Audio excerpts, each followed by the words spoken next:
Hello வணக்கங்க. இன்றைக்கி நம்ம சில்லி தான் போட போகிறோம். அதுக்கு பார்த்திங்கன்னா சில்லியில் நான் கொஞ்சம் முன்னாடியே வந்து எல்லாமே ப்ரிப்பேர் பண்ணி வச்சுட்டேன். இந்த சில்லி வந்து நம்ம கொஞ்சம் வித்தியாசமாக பண்ணலாம் அப்படின்னு ஒரு ட்ரையில் இருக்கோம். இதில் வந்து என்ன பண்ணியிருக்கேன் அப்படின்னா இந்த சிக்கனை நல்லா கழுவி எடுத்துட்டு இஞ்சி பூண்டு மிளகாத்தூள் மல்லித்தூள் மஞ்சத்தூள் வேறு எந்த எக்ஸ்ட்ராலாம் ஆட் பண்ணலைங்க. சிக்கன் தூள் லைட்டாக ஆட் பண்ணியிருக்கேன், அவ்வளோதான். இதுக்கப்புறம் நம்ம என்ன ஆட் பண்ண போகிறோம் அப்படின்னா நம்ம வந்து என்ன பண்ண போகிறோம் அப்படின்னாங்க இந்த ஸ்டேஜில் வந்து கார்ன்ஃப்ளவர் சேர்க்க போகிறோம். நம்ம வறுக்க போவையில் தாங்க கார்ன்ஃப்ளவர் சேர்க்கணும். ஏன் அப்படின்னா அப்போ தான் நல்ல மொறுமொறுப்பாக இருக்குன்னு சொல்லுவாங்க. பாருங்க, சில்லி வந்து நல்லா போட்டு இப்போ கார்ன்ஃப்ளவர் போட்டாச்சு. போட்டுட்டு நல்லா பசைஞ்சு விட்டுட்டு நம்ம உடனே வந்து இதை இதில் போட்டு எடுக்க வேண்டியதாங்க. மசாலா ஆட் பண்ணும்போது காட்டக்குள்ள ஏன்னா அது முன்னாடியே பசஞ்சிட்டேன். ஆல்ரெடி உள்ள வீடியோவில் இருக்கும், நீங்கள் வேணால் செக் அவுட் பண்ணி பாருங்கள். இப்போது நம்ம அடுப்பில் வச்சுட்டோங்க. இப்போ நம்ம அடுத்து கடாயை ஆன் பண்ணிக்கலாம்.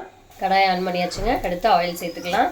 ஆயில் நம்ம கொஞ்சம் கொஞ்சமாக தாங்க செய்வோம், அதனால் ஆயில் வந்து லைட்டாக தான் சேர்த்துருக்கோம். நான் கொஞ்சம் கொஞ்சமாக தான் பொரிச்சு எடுப்பேன். அதனால் இப்போ இருக்க கேஸ் சிலிண்டருக்கு ஆயில் கூட பரவாயில்லன்னு தோணுதுங்க. ஏன்னா கேஸ் அந்தளவுக்கு ரேட்டும் இருக்குது, கிடைக்கிறதும் இல்லை. அதனால் நம்ம கொஞ்சம் குயிக்காகவே பண்ணணும் தான் நினைக்கிறது. இதில் நம்ம கருவேப்பிலையை ஆட் பண்ணி நல்லா பொரிச்சு எடுத்துக்கலாங்க.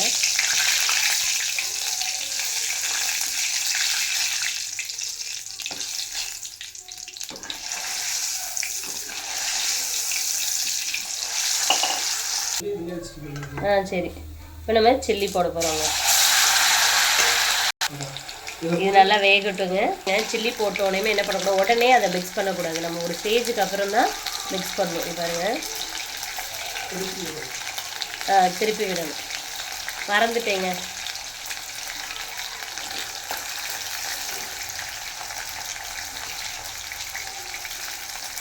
நம்ம உடனே கிண்ணோம் அப்படின்னா, உடனே மிக்ஸ் பண்ணோம் அப்படின்னா அது என்ன ஆகும் அப்படின்னா அப்படியே அடியில் பிடிச்சிக்கோங்க. அந்த மாதிரி செய்யாமல் இந்த மாதிரி ஒரு கரெக்டாக ஒரு ஸ்டேஜ் கரெக்டாக ஒரு ஸ்டேஜ் வேகிற வரைக்கும் வெயிட் பண்ணிவிட்டு திருப்புங்க. அப்போ தான் அதில் ஒட்டவும் ஒட்டாது, நல்லாவும் இருக்கும்.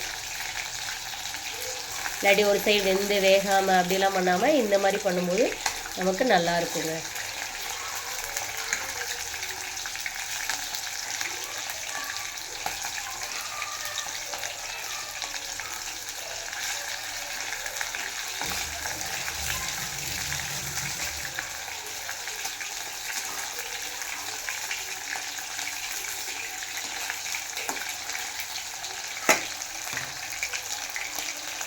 பாருங்கள், நம்ம எந்த கலரை ஆட் பண்ணால் ஆனால் அதுவே நல்ல கலர் கொடுக்கும். இந்த கலர் நேச்சுரல் கலரில் போகணும்னு நான் நினைப்பேங்க. அதனால் சில்லி கலர் வந்து ஆட் பண்ணுறதில்ல. நிறைய பேர் கேட்பாங்க ஏன் ஆட் பண்ணுற மாட்டீங்க அப்படின்னு. எனக்கு என்னவோ அதில் பெருசாக இன்ட்ரெஸ்ட் இல்லைங்க. பாருங்க, நல்லாவே ஃப்ரை ஆக ஆரம்பிச்சிச்சு. நம்ம கொஞ்சோண்டு போட்டு எடுத்துட்டோங்க. எல்லாம் கொஞ்சம் சாப்பிட்டோம், அதனால் கொஞ்சம் காலி ஆயிடுச்சு. பசங்க எப்பயுமே அப்படி தான், நானும் அப்படித்தான், நீங்களும் அப்படித்தானா சொல்லுங்கள். சமைக்கும் போது அப்படி உப்பு பார்க்குறேன்னு சொல்லி நம்ம சாப்பிட்டுக்கிட்டு இருப்போம்.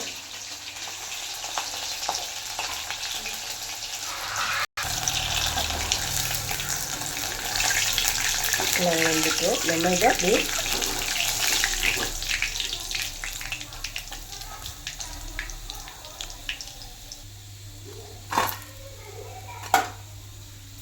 சில்லி வெந்துடுச்சுங்க. நம்ம வேக்க முடிச்சிட்டோம். இப்போ நம்ம சில்லிக்கு ஒரு வித்தியாசமான ஒரு எத்தனை பேர் பண்ணியிருக்கீங்கன்னு தெரில. நாங்களும் இப்போ தான் ஃபஸ்ட் டைம் ட்ரை பண்ணுறோம். மற்றபடி நாங்கள் பன்னீர் காளான்லாம் அந்த மாதிரி சாப்பிடுவோம். பட் இந்த டைம் சில்லிக்கு ட்ரை பண்ணி பார்ப்போம், குழந்தைங்களுக்கு கொடுத்து புதுசாக டிஷ் பண்ணலாம் அப்படின்னு சொல்லிட்டு ஒன்று ட்ரை பண்ணுறோம். நம்ம கடாயை அடுப்பில் வச்சுருக்கோங்க. கடாயை ஆன் பண்ணிட்டு அடுப்பை ஆன் பண்ணியாச்சு. கடாயை வச்சதுக்கப்புறம் அதுக்கு தேவையானதுங்க ஒரு வெங்காயத்தை இந்த மாதிரி இந்த ஷேப்பில் கட் பண்ணி எடுத்து வச்சுக்கோங்க. அடுத்து அதே மாதிரி குடமிளகான்னு சொல்லுவோம், கேப்சிகம்னு சொல்லுவோம், அதை இந்த மாதிரி கட் ஷேப் பண்ணி எடுத்து வச்சுக்கோங்க. இவ்வளோதாங்க, ரொம்ப ஈஸியானதான். அதுக்கப்புறம் 2 சாஸு, சால்ட்டு, இவ்வளோ தான் நம்ம ஆட் பண்ண போகிறோம். ரொம்ப சீக்கிரமாக நல்ல செம்மையாக இருக்குங்க. இந்த டிஷ் வந்து நிறைய பேருக்கு ரொம்ப பிடிக்கும். அதுக்கு எண்ணெய் ஊற்றியாச்சுங்க. அதுக்கு நம்ம குடமிளகாயை நல்லா அந்த ரா ஸ்மெல் போகிற வரைக்கும் நம்ம வணக்குவோங்க. இந்த மாதிரி ரா ஸ்மெல் போகிற வரைக்கும் நல்லாவே ஃப்ரை பண்ணுங்கள். நம்ம ஸ்மெல்லுக்காக லைட்டாக புதினா சேர்த்துக்கிறோங்க. புதினா சேர்த்துட்டு நல்லா இந்த மாதிரி ஆயிலே நம்ம ஃப்ரை பண்ணுறோம். கேப்சிகம் வந்து ரொம்ப குயிக்காகவே வெந்துடும். நம்ம ஆயிலில் பண்ணும்போது இன்னுமே நல்லா ஸ்பீடாக வெந்துடும். இதை மூடி வச்சு கொஞ்சம் ஒரு 2 நிமிஷங்க மூடி வச்சு வேக வைப்போம். சோயா சாஸுங்க, சோயா சாஸ் வாங்கி வச்சுருக்கோம். டொமேட்டோ சாஸுங்க. நல்லாவே குக் ஆகுது, சவுண்ட் கேட்கும்னு நினைக்கிறேன். கேப்சிகம் வந்து ரொம்ப நேரம் பண்ணோம்ல, பட் நம்ம இதை கொஞ்சம் நல்லா டீப் ஃப்ரை பண்ணால் இன்னும் நல்லா இருக்குங்க, சாப்பிட டேஸ்ட்டாக இருக்கும். ஏன்னா நிறைய பேர் குடம்புல கரெக்டாக ஓரமாக எடுத்து ஒதுக்கி வச்சுருவோம். நீங்களும் அந்த மாதிரி ஆளான்னு சொல்லுங்கள். நானும் அந்த மாதிரி தாங்க, இப்போ தான் கொஞ்சம் மாற்றிருக்கேன்.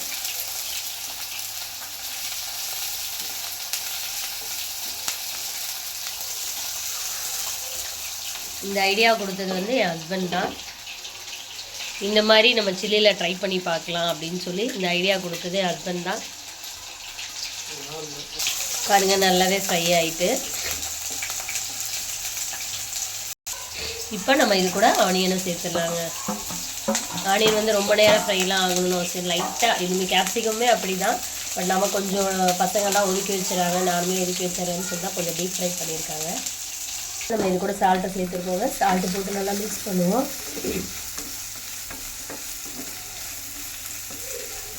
இது கேப்சிகத்துக்கும் இதுக்கு தேவையான அளவு தான் சால்ட்டு போடுறோம்.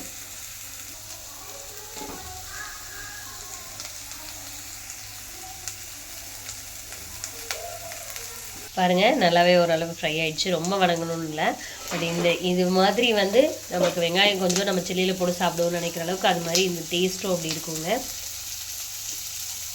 இப்போ நம்ம சில்லி நம்ம பொரிச்சு வச்சுருந்தோம் இல்லைங்களா, அந்த சில்லியை வந்து இது கூட ஆட் பண்ண போகிறோங்க. ஆட் பண்ணிட்டு நல்லா மிக்ஸ் பண்ணி விடுவோங்க.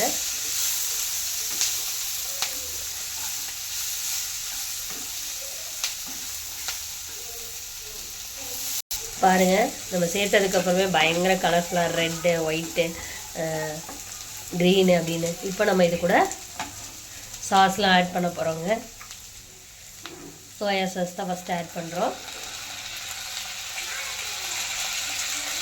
சோயா சாஸ் வந்து ஒரு நல்ல ஒரு நமக்கு தேவையான அளவு பார்க்க அந்த ஒரு கலர்ஃபுல் அந்த டெக்ஸ்சர் எல்லாம் வர வரைக்கும் போடணும், சேர்த்துக்கோங்க.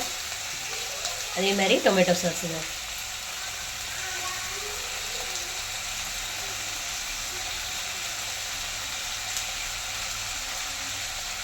நல்ல ஒரு மாதிரி காரம், இனிப்பு, புளிப்பு எல்லாம் கலந்து ஒரு மாதிரி செம்ம டேஸ்ட்டாக இருக்குங்க.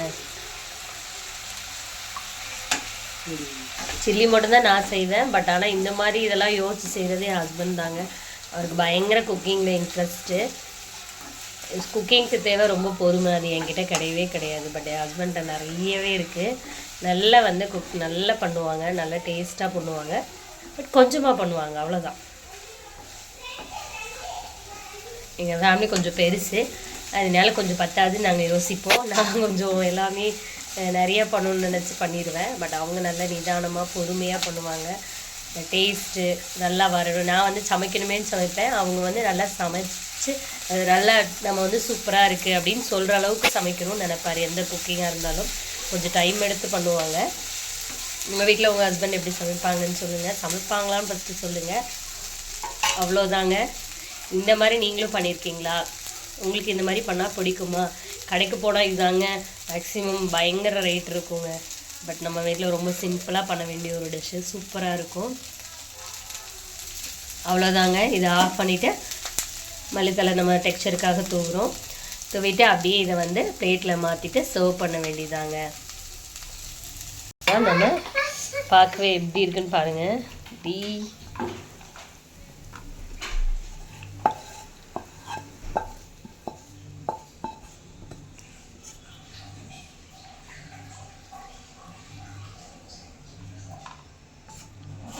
பார்க்கையிலே சாப்பிடணுன்னு ஃபீல் அதிகமாகுதுங்க. உங்களுக்கு அந்த மாதிரி ஆகுதா? உங்களுக்கு இந்த மாதிரி டிஷ் பிடிக்குமா? யாரெல்லாம் ட்ரை பண்ணிடுங்க, புதுசாக ட்ரை பண்ணி பாருங்கள். பிடிச்சிருந்தா லைக் பண்ணுங்கள். தேங்க்யூ.